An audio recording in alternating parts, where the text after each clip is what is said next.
Alright, to solve equations where you have your variable as an exponent, one way to do it is to write the bases as a common base, and remember your little property of exponents that an exponent raised to a power is just the exponent times the power. That when you're raising an exponent to a power, you just multiply the exponents. Sorry, equals x to the 10th. So that's the property we're going to use here, and we're going to write these as a common base to a power. Okay, 81 and 243 are in the 3's column. 81 and 243 are in the 3's column. So 81 to the x becomes 3 to the 4x. And 243 becomes 3 to the 5. And in an equation, if I have equal bases, that means I have equal exponents. Don't divide by 5, but divide by 4. And x is 5/4. Once again, I looked for a common base for the 81 and the 243, and I found it there. Let's find a common base for 32 and 8, and I think it's in the 2's column. I think they have a common base of 2. I think that 32 is 2 to the 5th, and 8 is 2 to the 3rd. That's my 32 and my 8. And since this is raised to the x power, that becomes 2 to the 5x. And that is 2 to the 3rd.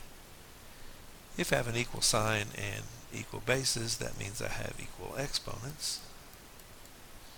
Don't divide by 3, but divide by 5. And x is 3/5. Alright, moving along to circles. In a circle, we're using the Pythagorean theorem, and we're saying that the x distance squared plus the y distance squared equals the radius squared. And we're looking at the distance from some center point. So to find what that center point is, I have to say, what would make the distance be 0? What would make the distance be 0 to find the center point? And that it gives me x is 6 and y is 0. And from the Pythagorean equation, x squared plus dy squared equals r squared, I know that my radius is 5. Let's do that again. Let's make it real simple. You're going to find the 0 of each x of the x term, the 0 of the y term, and the square root of the constant.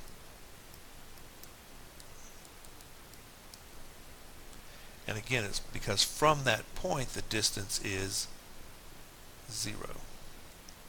The radius is 5, but for the center point the distance is 0. On the outside points the radius is 5.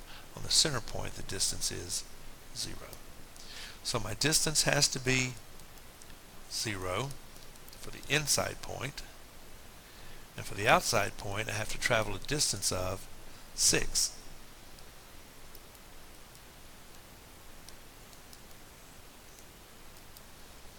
And that's how you find the center and radius of an equation in the center radius form.